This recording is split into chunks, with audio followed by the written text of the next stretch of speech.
Adobe ইনডিজাইনে page number কী করে দিতে হয়, বাংলায় পেজ নাম্বার কী করে দিতে হয় চলুন দেখা যাক।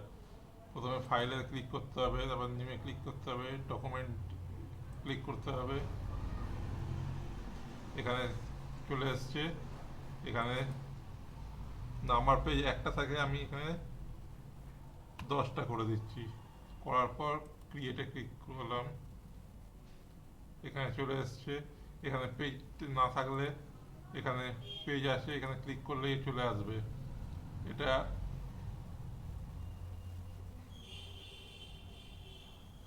তারপর এখানে এই মাস্টার পেজ লেখা রয়েছে, এই মাস্টার পেজে ডবল ক্লিক করতে হবে।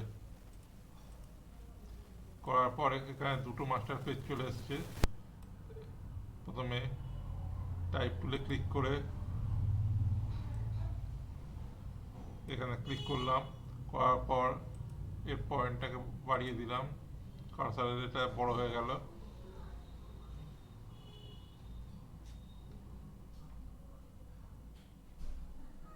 এখানে টাইপ মেনুতে যেতে হবে, গিয়ে ইনসার্ট ইনসার্ট স্পেশাল ক্যারেক্টারে গিয়ে মার্কারে গিয়ে কারেন্ট পেজ নাম্বারে ক্লিক করে দিচ্ছি। এখানে এ চলে এসছে।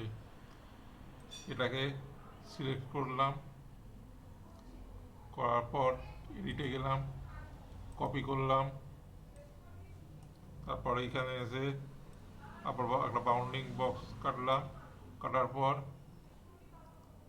এর সাইজটাকে বাড়িয়ে দিচ্ছি, সার্চ করে দিচ্ছি। করার পর টাইপ টুলে গিয়ে এই এডিটে গিয়ে পেস্ট করে দিলাম। এখানে এ চলে এলো, এখানে এখানে এ চলে এলো। এটাকে বাংলায় কি করে করব, বাংলায় করার জন্য এটাকে সিলেক্ট করলাম। করার পর এখানে গিয়ে এটা করে দিলাম, এখানে অ চলে এলো। তারপর এটাকেও সিলেক্ট করলাম। করার পর এটাকেও করে দিলাম, এখানে অ চলে এলো। এবার দেখা যাক পেজ নাম্বার এখানে যে 10টা 1 2 3 4 5 6 7 8 9 10টা পেজ নিয়েছি, 10টা পেজে বাংলায় 1 2 করে আসে কিনা দেখা যাক। প্রথমে এইটাতে ক্লিক করলাম, দেখুন 1 এসে গেছে। তারপর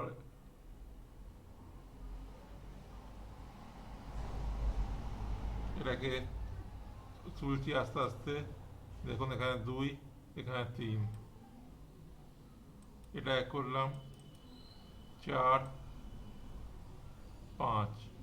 আমি এটাকে কন্ট্রোল মাইনাস করে ছোট করলে বুঝতে পারবেন।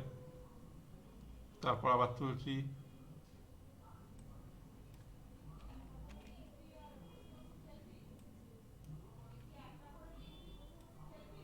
6 7। আবার তুলছি 8 9। এই যেখানে 8 এসছে, এখানে 9 এসছে। তারপর এখানে 10 আসছে। এরকমভাবে বাংলায় পেজ নাম ইনডিজাইনে পেজ নাম্বার দিতে হয়। এখানে আমি 10টা দিয়েছি, আপনি 100টা করতে পারেন। 100টা করলেও সেম একই পদ্ধতিতে করতে হবে, তখন 100টা আসবে। এরকমভাবে পেজ নাম্বার করতে হবে। ভিডিওটা যদি ভালো লাগে অবশ্যই সাবস্ক্রাইব করবেন এবং লাইক করতে ভুলবেন না।